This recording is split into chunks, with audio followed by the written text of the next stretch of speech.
His wife said it would be just one night affair with her dream man, then left. What he did next makes her scream, "James, don't be dramatic. It's just one night. One night with the man I've dreamt about since college. He's famous now, he's in town, and this is my only chance. You and I? We're solid. This is just closure." Those were the venomous words Rebecca Sullivan delivered to her husband at their anniversary dinner like bullets, already texting the celebrity who'd invited her to his hotel room.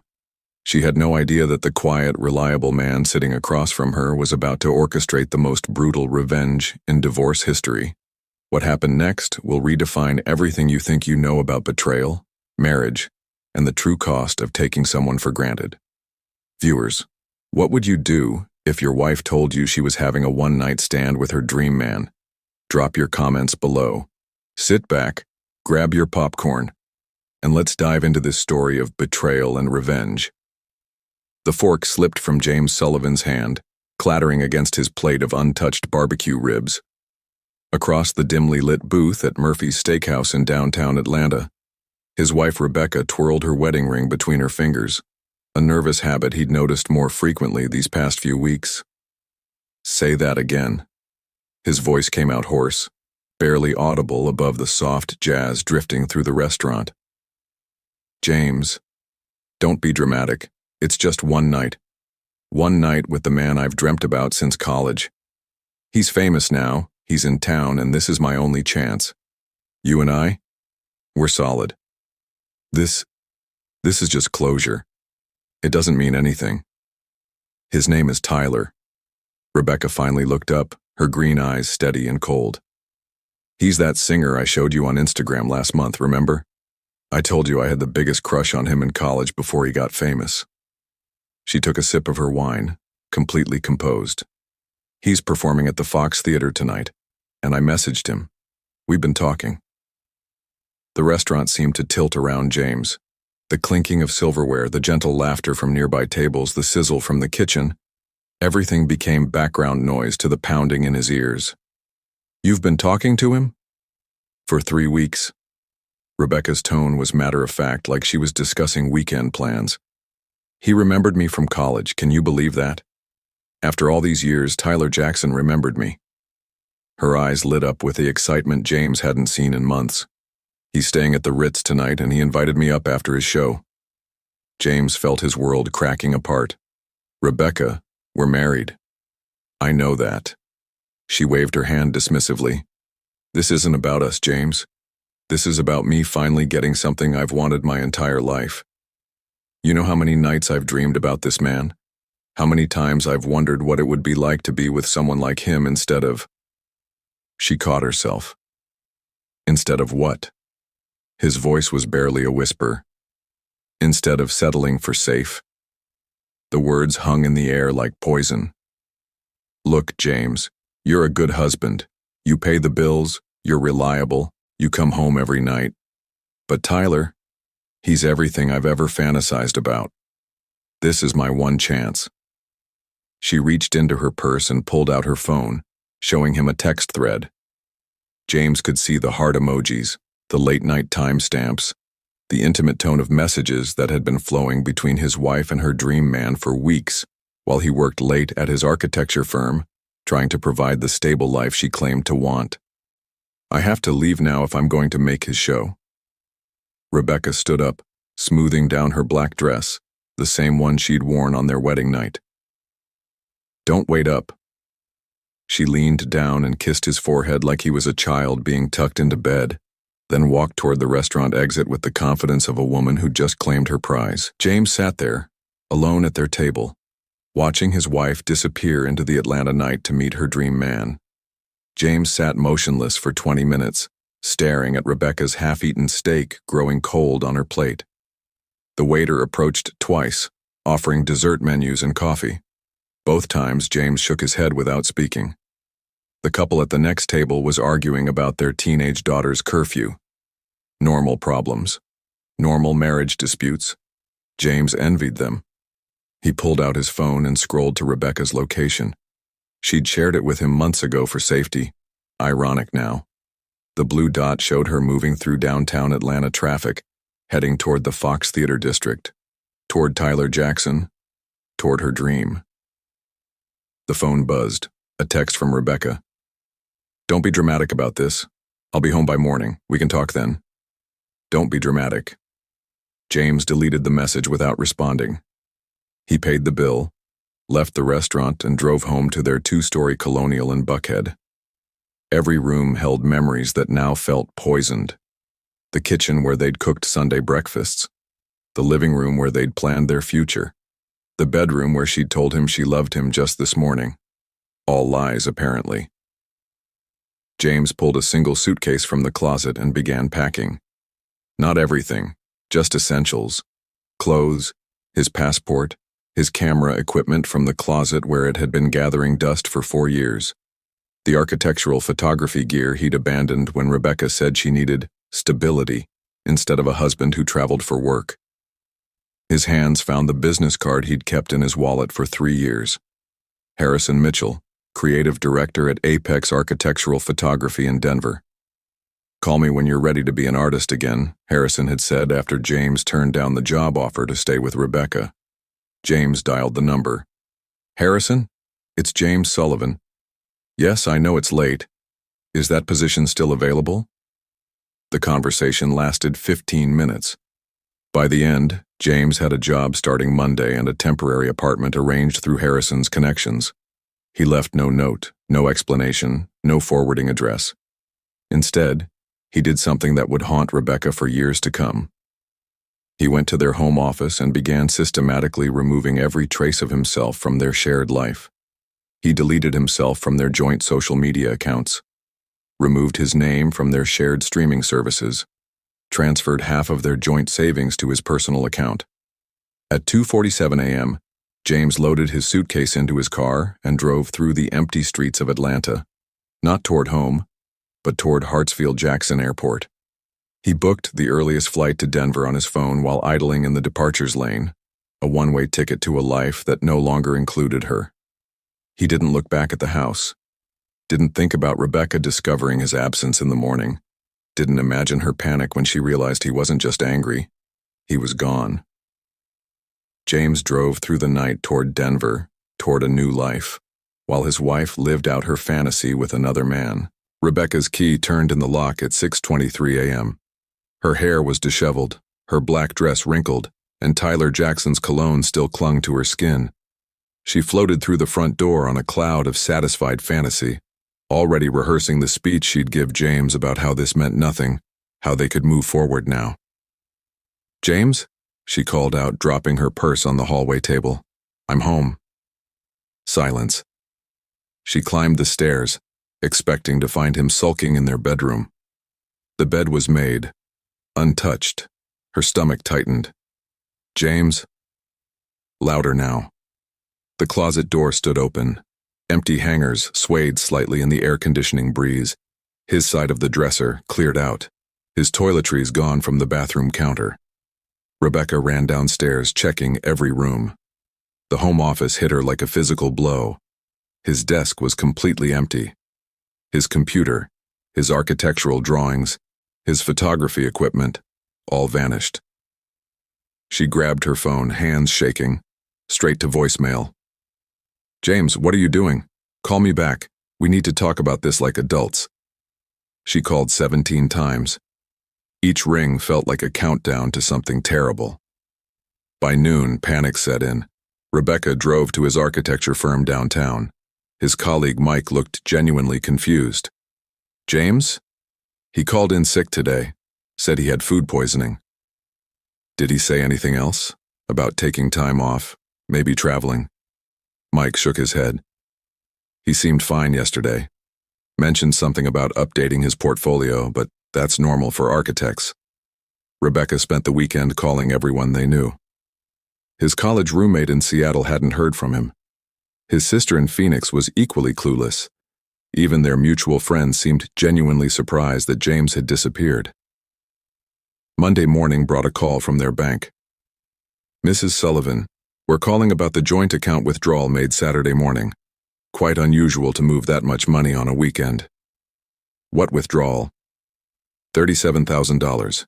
Your husband's signature, all proper documentation. Rebecca nearly dropped the phone. That was their entire emergency fund. Money she hadn't even thought about while she was planning her night with Tyler. She filed a missing person report Tuesday. Detective Williams looked skeptical as she explained the situation. Ma'am, your husband withdrew his own money, took his own belongings, and left voluntarily after you told him you were spending the night with another man. He closed his notepad. This isn't a missing person case, this is a marital dispute. But he just vanished. He left. There's a difference. 3 months passed. Rebecca hired a private investigator who found nothing. James Sullivan had disappeared as completely as if he'd never existed. No credit card usage, no phone activity, no social media presence.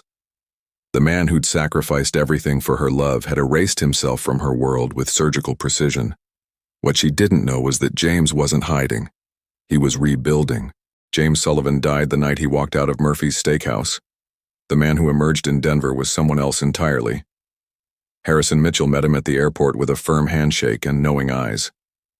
You look like hell, but you're here. That's what matters. The first assignment came immediately, photographing Frank Gary's latest creation in downtown Denver. James hadn't touched his camera professionally in 4 years, but muscle memory kicked in.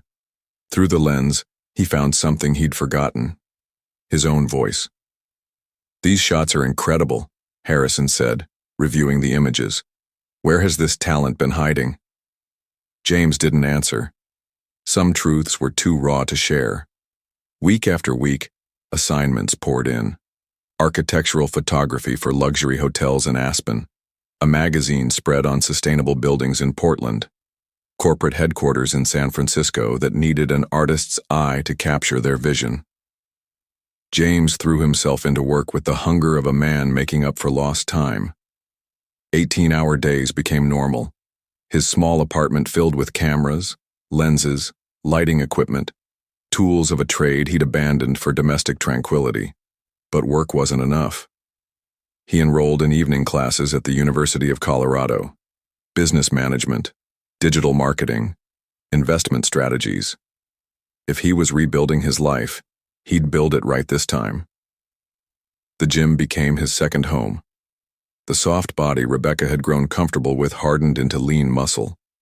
The man who used to collapse into bed exhausted from desk work now ran marathons through Denver's mountain trails.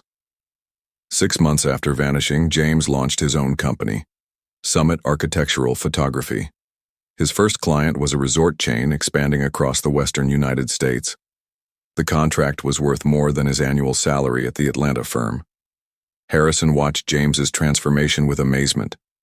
You're becoming someone completely different. I'm becoming who I was supposed to be before I met her. James never said Rebecca's name. She became her in his vocabulary, a distant memory filed away like old tax returns. His work began gaining recognition. Architecture Digest featured his photographs. The American Institute of Architects invited him to speak at their annual conference. Major firms across the country started bidding for his services. Meanwhile, his personal life blossomed. Sarah, a geology professor at the university, caught his attention during a lecture about sustainable building materials. Unlike Rebecca, Sarah challenged him intellectually, pushed him to take bigger risks, celebrated his ambitions instead of trying to cage them. Exactly 1 year after James vanished, as if he'd marked his calendar. A FedEx envelope bore a Denver return address and contained documents that were clinical in their precision, were delivered to Rebecca on a Monday afternoon. It was divorce papers. No letter, no explanation. Just his signature where it mattered and blank spaces where hers was required. She'd stared at those papers for hours, hands trembling. The finality of black ink on white paper. He wasn't coming back. He wasn't angry anymore. He was simply done. That night she'd driven to Murphy's Steakhouse and sat in their old booth, crying into a glass of wine while she remembered how confidently she'd walked out on him. How certain she'd been that he'd be waiting when she returned from her fantasy. Year 1 became year 2. James's company expanded. He hired assistants, opened a studio, started mentoring young photographers. The man who'd once been content with suburban mediocrity was building an empire. His bank account swelled, his reputation soared, his confidence radiated from every photograph he captured, every presentation he delivered, every mountain he conquered during weekend hiking expeditions. 3 years after that night at Jake vanished, Rebecca sat in the grand ballroom of Atlanta's Omni Hotel, picking at her salmon dinner. The Environmental Architecture Foundation's annual gala was the social event of the season. 500 of the city's most influential architects, developers, and philanthropists gathered to celebrate sustainable building practices. She'd come as the guest of her new boyfriend, Richard Hartwell, a real estate developer who'd been pursuing her for months. "Ladies and gentlemen," the master of ceremonies announced from the podium, "please welcome our keynote speaker, the visionary behind Summit Architectural Photography and this year's recipient of the Innovation in Sustainable Design Award, James Sullivan." Rebecca's wine glass slipped from her fingers, shattering against the marble floor. The man who walked onto the stage bore little resemblance to the soft, accommodating husband she'd betrayed. This James moved with predatory confidence, his tailored black suit accentuating a lean, muscled frame. His hair was shorter, styled with expensive precision. His jaw was sharper, his eyes harder, his entire presence radiating success and power. The audience erupted in applause as he approached the microphone. 3 years ago, I learned something profound about human nature, James began, his voice carrying easily through the ballroom's acoustics. Sometimes the greatest gift someone can give you is showing you exactly who they are when they think it doesn't matter. Rebecca's heart hammered against her ribs. Richard leaned over, concerned. "You look pale. Are you all right?" She couldn't respond, couldn't breathe. "Betrayal has a unique power," James continued, his eyes scanning the crowd with casual indifference. "It strips away everything you thought you knew about yourself, about what you're capable of, about what you deserve. For some people, betrayal destroys them. For others, it becomes the foundation for something extraordinary." The presentation screen behind him displayed stunning photographs. Architectural masterpieces captured with artistic brilliance. Each image bore his signature watermark. Sullivan Studios, Denver. When everything you've built your life around crumbles, you have two choices. You can spend your energy trying to rebuild the same mediocre existence, or you can use that destruction as fertile ground for something unprecedented. Rebecca watched, transfixed, as this stranger wearing her ex-husband's face commanded the room's absolute attention. Every person in the ballroom hung on his words. Success isn't about avoiding failure. It's about transforming failure into fuel. The applause was thunderous. James smiled. Not the gentle, accommodating expression she remembered, but something sharper, more dangerous. As he left the stage, his eyes swept across the ballroom one final time. For a split second, his gaze found hers across the sea of people. He looked right through her as if she were invisible. Then he was gone, surrounded by admirers and business partners, moving toward the exit with the confidence of a man who owned the world. Rebecca sat frozen, finally understanding what she'd destroyed. Rebecca excused herself from Richard's concerned questions and followed James toward the hotel's marble lobby. Her heels clicked frantically against the polished floor as she pushed through clusters of gala attendees. She caught up to him near the valet stand, where a sleek Tesla Model S waited under the hotel's gleaming lights. "James." He turned slowly, his expression calm and unreadable. Up close, the transformation was even more devastating. This wasn't the soft, accommodating man who'd paid for dinner while she prepared to betray him. This was someone else entirely, confident, powerful, untouchable. "Rebecca." His voice held no warmth, no anger, nothing. She was a stranger to him now. I need to explain." "Explain what?" James adjusted his cufflinks with practiced ease. "You explained everything perfectly 3 years ago. I made a mistake. The biggest mistake of my life." The words tumbled out desperately. "I was stupid and selfish, and I threw away the best thing that ever happened to me. I know that now."